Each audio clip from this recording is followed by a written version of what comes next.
Hey, Jesus fans, welcome to True North Podcast, where we grow closer to God together. This podcast was brought to you by Solid Rock Church in Irving, Texas, and our host, Pastor Ed Snyder.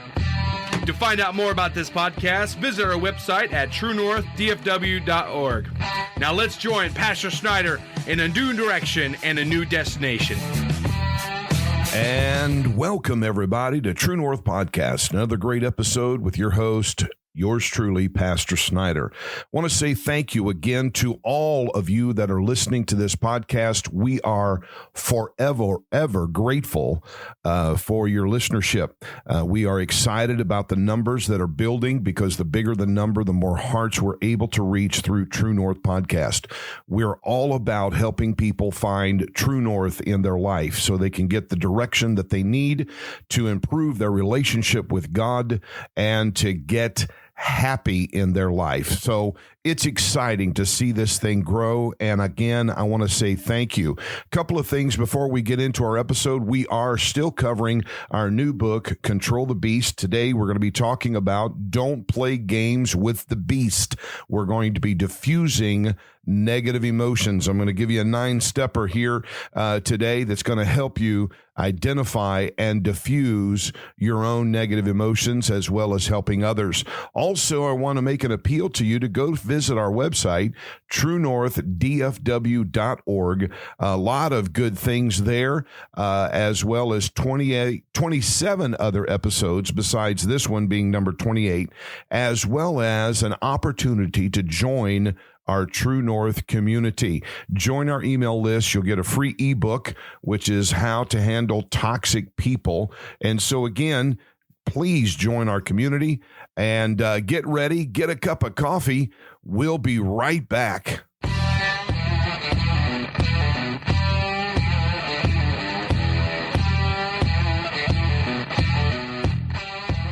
Okay, so let's get in today, episode number 28 of True North Podcast. Again, thank you for being here with us. We are honored. If you haven't, go pick up your copy of Control the Beast. I'm just stuttering all kinds of ways today. Control the Beast, a copy of that book at Amazon.com. It is available to you. Get it in a couple of days. You can read along as we do the different chapters of the book here on the podcast, so you can hear me talk about the different subjects as well as read along with it. So go buy a copy. I promise you won't regret. We've got some great reviews coming in on the book, Control the Beast. So let's get into don't play games with the beast. Diffuse negative emotions. Now, we all understand about negative emotions because we live in a society that teaches us really to be negative. We can identify a negative emotion in a matter of a split second, where we have to use brain power to pull up a positive emotion outside of happiness. And so we also identify the one major beast of negative emotions, and that is anger. All of us feel it, all of us experience it, but do we have it managed? Does it get out of control? Do you know somebody that might be experiencing something that's out of control? That's the whole title of the book, Control the Beast, that negative emotion that crops up and destroys things and tears things apart. Plus, we're talking about relationships, which in the future, I can't wait to get to that. Anyway, anger is an authoritative energy source. A lot can change for the good if you direct anger appropriately. So even though anger is a negative emotion and can do some pretty massive destruction in relationships, to our own thinking, to our own outlook, and all that is around us, if you can reprogram that negative energy, it is a powerful source to go the right direction. Okay. So again, I want you to think about that I can turn the beast and train him to turn around and do something positive in our lives. So one thing that we have to realize, and it helps us identify and diffuse our anger, is to realize what the triggers are. We rehearsed that a couple of episodes ago about the 6 main triggers in cleaning up our environment. And so we've got Don't Feed the Beast. And so check that episode out, read that chapter in the book, and identify first what is the trigger that's happening in my life, your life, that's causing the negative emotions or the beast to raise up. All right. Now, one of the important things is not only realizing the triggers that's in our life that causes us the problem, we also have to identify it, learn the process of it so that we can diffuse it. So identifying and diffusing our negative emotions is absolutely vital for us to become productive and to get out of the slump that we're in of always hitting the negative of everything. You know those type of people, and I don't mean to be critical. It's just a reality that, the sun can be high noon, not a cloud in the sky. It could be a perfect 72 degrees, and it's getting ready to rain. Or those people you say, how you doing? And 30 minutes later, you're sorry you asked. You now your back hurts and your stomach is upset because you've heard all about their negativity and it's bleeding over on you. And so, again, we've got to put ourselves in a positive environment. And the way to do that is to identify and diffuse negative emotions. So we're going to get in here in a minute, a 9-stepper. In other words, a 9 steps to managing negative emotions. Okay. And so you might want to get some paper out, get a pencil out, or if you're listening to this on your phone, hit the record button, record the episode, or you can always just go to the website at truenorthdfw.org, go back and listen to the episode again. Whatever the case is, let's take some notes and start applying what I'm getting ready to drop on you of 9 steps in managing negative emotions. Number 1, listen to your body. Okay, there's physical reactions that happen when we start experiencing negative emotions, especially that of anger. Okay, now when a storm is brewing, and of course, if you're listening to this broadcast with it's fresh, it's June the 2nd, 2021.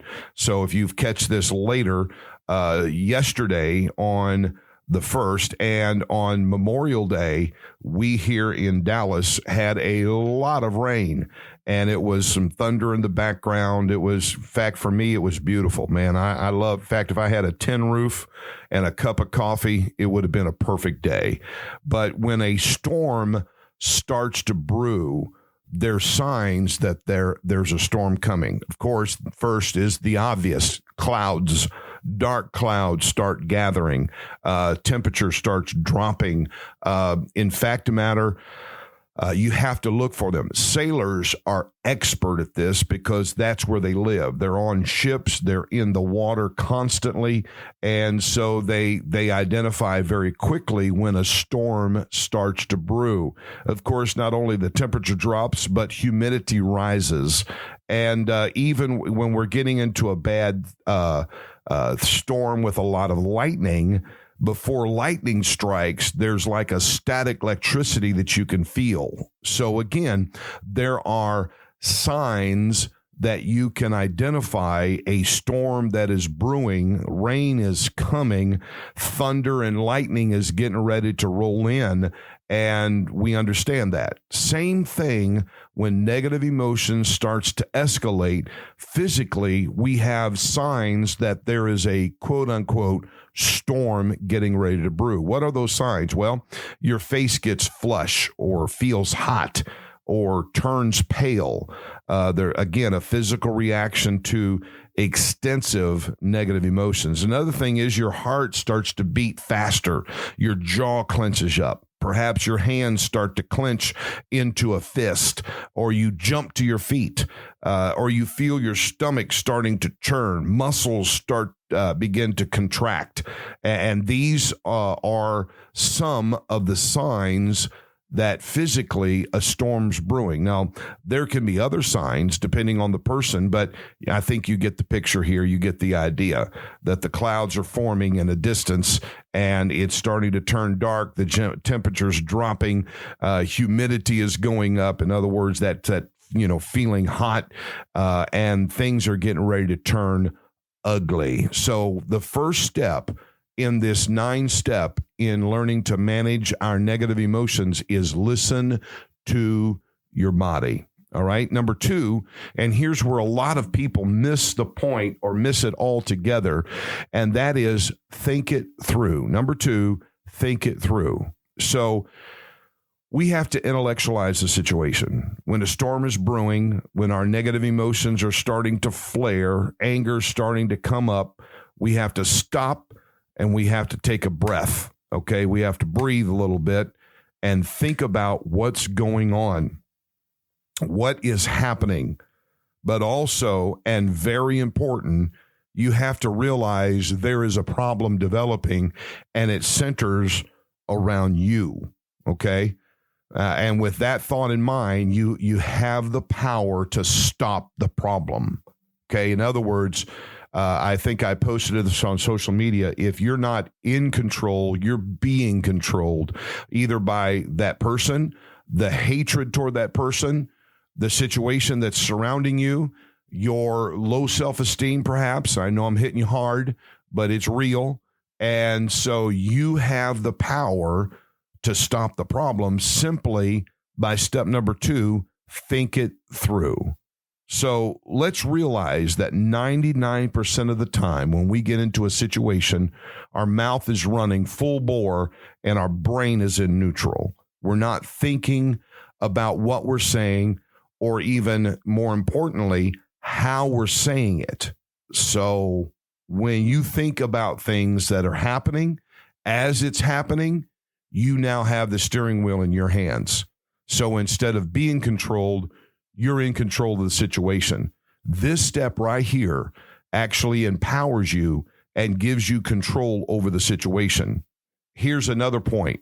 Often we react to an event that's not even real. We talked about this last week in the podcast, whether emotions, whether they are real or perceived. In other words, if you remember, you're walking down, I gave the example, you're walking down the dark, dimly lit street. You walk in front of a dark alley. Your fear's already starting to crop up. You don't know. Fear is based on the unknown. It's not based on facts most of the time. Now, when the facts dictate it, yes, fear will crop up. Here's what I mean. So you walk in front of that dark alley, you hear a noise, and then you run or you step it up and your heart pumps faster. Well, it was a cat knocking over a can. The fear was perceived. It was not real. But again, the other scenario, just to rehearse, you walk in front of that dark alley and a guy pops out and puts a .357 Magnum in your face and says, "Give me all your money." That's very real, staring down the barrel of a gun. Okay, that's facts. That's real. But still, the emotions run the same. They feel the same. Fear is just as powerful, whether it's real, the gun barrel's in your face, or it's perceived. And so again, we've got to realize that when we react to an event, more often it's not even real. It's assumed. It's perceived. And so when you think things through, it becomes clear what you're dealing with, fiction, not fact. All right. If you're dealing with facts, then you've got a foundation to stand on.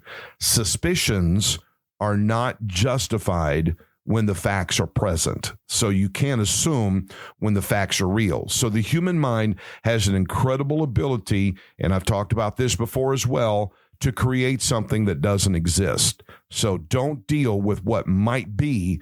Stay only in the facts. All right. Number 3 is stop the flow. Number 3 in the 9 steps of managing negative emotions is stop the flow. Now, when a wildfire, and I lived in California for a total of 10 years, and so we were surrounded by wildfires. I lived on the coast, so most of the time, so I never was really immediately affected like I have to evacuate my house, but knew plenty that did. So when a wildfire is in full force, it is out of control and destroys everything in its path. And fire can actually jump. It can jump across roads. It can jump across lakes, literally jump. And so the uncontrolled flow has got to stop. It ceases to spread when you discover what direction it's going. Firefighters fight wildfires anywhere for that matter. When they find out it's out of control, when they find out what direction it's going and how fast it's going. So to stop that uncontrolled fire, they run ahead of the direction that wildfire is going, and they automatically set fire to everything on the ground as the wildfire is coming toward them. When they get where they have been, there's nothing to burn because out of a controlled burn, they've burned it off. And so the fire extinguishes itself. So you stop the uncontrolled flow of negative emotions by replacing the speculations with facts. So stop the flow. When you accomplish this, you refuse to allow negative emotions to flow through you, and you are now in control of the situation. Now, as we have previously established, the emotion that emotions are either positive or negative. Remember, again, a few episodes back, a couple of chapters ago in the book, we have positive emotions, we have negative emotions, and we've got to have a balance, both of those, for us to fire on all cylinders. Anger identifies as a potent negative emotion, and if a loved one is involved in the situation, remember, this is temporary. Remember how much you love that family member, that friend, that coworker, how much you appreciate them, all their good traits, what they have done for you, and why you love them in the first place. So you do not have to deal with the situation immediately. That's what a lot of people fall short is. They think they've got to handle it right now. They think, I've got to do this. I got to get this out of the way. No, you don't. In fact, the best tactic is to walk away and think it through, stop the flow, and take a breath, and then come back later when you've got your stuff together. When Gail and I first got married, she told me that if she gets mad, leave her alone. Let her cool down, because we made a commitment when we got married that we'll never go to bed angry at each other. And so we've got to, she said, if I get upset, just let me walk away, let me cool off, and then we'll talk about it and get it resolved. Now, back then, I felt it was essential to fix it now and don't let it linger. Well, for 10 years, I chased her around the house trying to get this resolved, and all I did was get her more upset. And so I'm a little bit of a slow learner. After 10 years, I realized you don't have to deal with it right now. Just walk away. Stop the flow. Number 4 is help yourself. Okay? Help yourself. In any case you find yourself in, especially when it's charged with negative emotions, the leading player is you. Okay? You're the one. Anything you can do to diffuse yourself for someone else, especially, will be beneficial to you and those around you. So some of the things that you can do at this point, again, is go walk off your anger. I know in my own anger, managing my own anger, I've got choices. I can choose what to do here. So perhaps in an office situation, somebody didn't follow through, and now, they dropped the ball. Now we're behind the 8 ball. We're behind schedule. Something's off here. And, me being the leader, it's going to come back on me. So I've got a choice. Do I go rip their head off? Do I shame them for dropping the ball, or what? And if I do that, I'm going to embarrass people. I'm going to embarrass myself, and I am going to lose trust with those that I work with. So I had to choose. I said, hey, guys, I'll be right back. And so I just went out and took a walk, either in the building if the weather didn't permit, or I went outside and I got some fresh air and I thought it through. And then I came back. Okay, so we've got a misstep. How are we going to fix it? How are we going to get back on schedule? So we do a resolve. All right. So again, you can walk off and just go get some air. excuse yourself and go take some deep breaths, bring your body under control, calm yourself a little bit. Remember, if you hurt someone else, you will be the one suffering in the end. You'll experience the damaged relationship, and it takes conceivably longer to repair than it takes to do the damage. Doing the damage is a matter of seconds or minutes, but to restore that trust and to restore that relationship, it's weeks and maybe even months. So here's something that you have to remember. You always have a way out of confrontation. The power is in your hands or control to walk away. All right. You can turn this thing around and make a compelling, positive event instead of a damaging one. That's what we have to remember in step number 4. You've got to help yourself. The book of Proverbs says, a wrathful man stirs up strife, but he that is slow to anger appeases strife. So it also means he that is slow to anger is better than the mighty, and that rules his spirit. So we've got to realize honor is earned by those who control or manage their negative emotions. Why? Because you can do it. It's not easy, but you can make it happen. Another benefit here is that it is a great self-esteem builder. Once you realize you can control your negative emotions, you will have the confidence to do it more and more. And the more you do it, the more or the easier it becomes. All right. Step number 5, take your responsibility. Remember, in a past chapter and a past episode, I talked about how that you're responsible for everything that happens. You're not necessarily responsible for the igmo that's screaming and hollering and cussing in your face, but you are responsible for how you respond to the igmo. Remember, life is 10% what happens to you and 90% how you react to it. So this step number 5, take your responsibility, is an absolute must in controlling the beast in our basement, okay? We all have an understanding of our rights. We talked about that before, and that's all a good thing. However, to control the beast, you cannot justify your feelings and actions by suspicions and unfounded facts.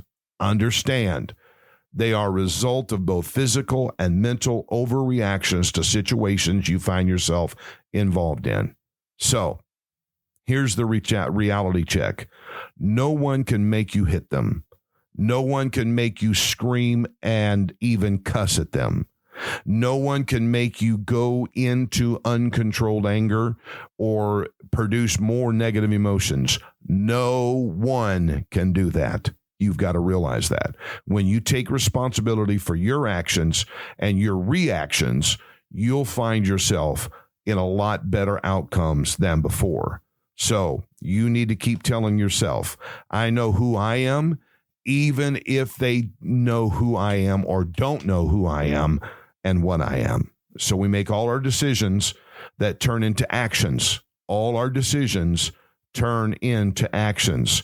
And we always want and happily enjoy and accept compliments when we do something that everyone approves of. When we want the extra mile and perform a duty outside of the job description, outside of what is expected, or help a friend out. So again, folks, we all have those kinds of days, but why not have a day like that every day when people approve of what we're saying and doing? How can that happen? We take responsibility for our actions and our reactions to situations.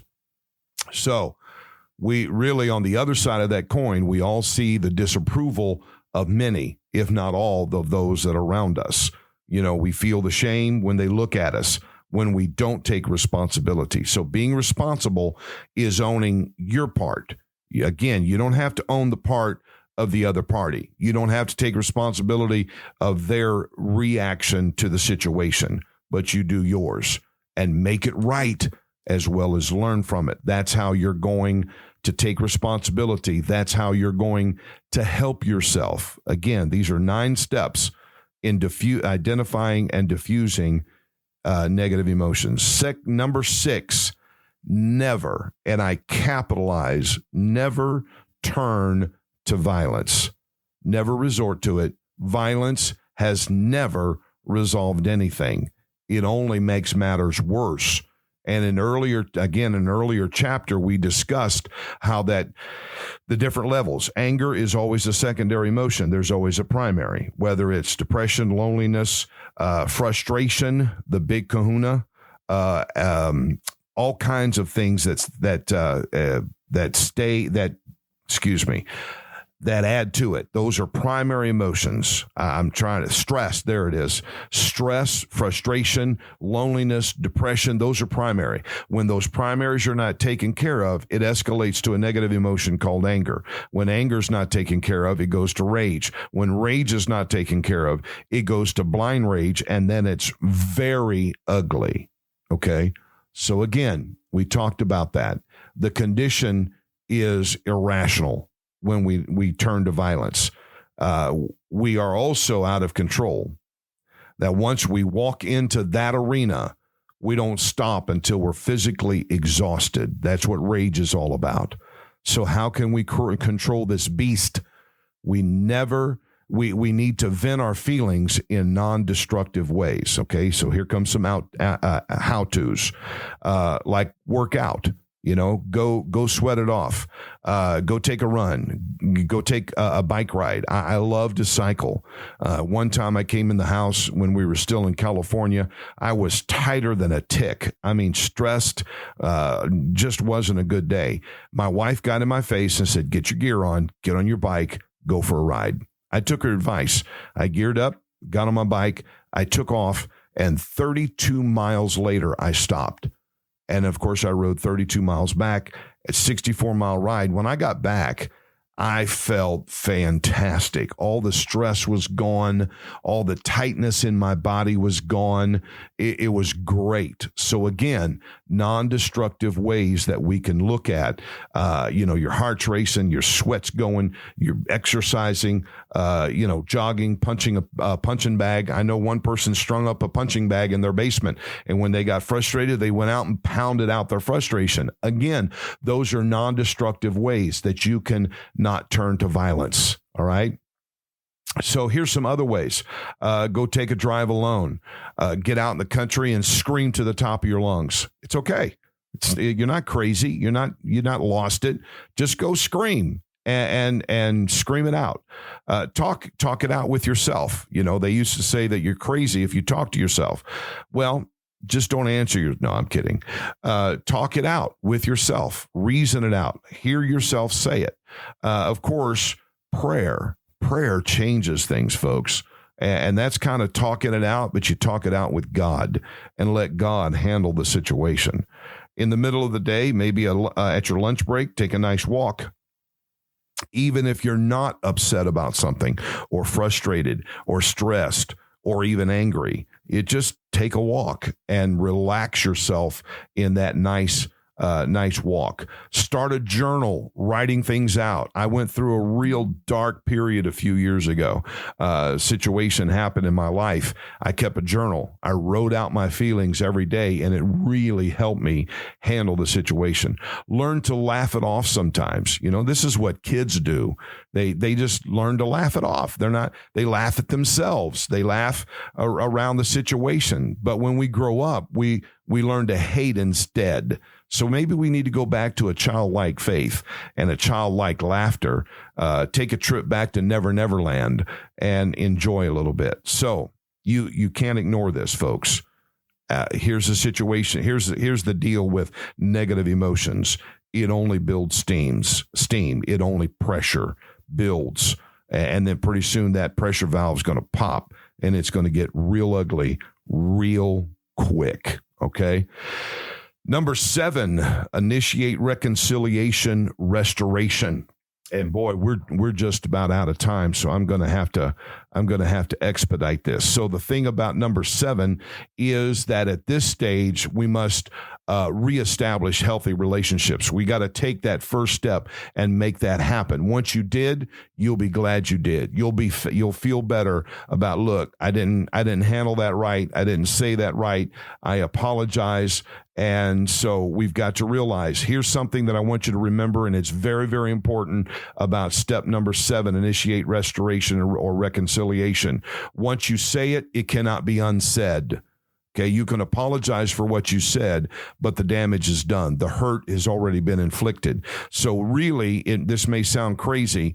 It's easier not to say something than to say it and try to repair it. Okay, so again, we've got to realize that. Number 8, neutralize your environment. Okay, once the situation is over, you need to assess the damage caused by negative emotions and dig down to the root.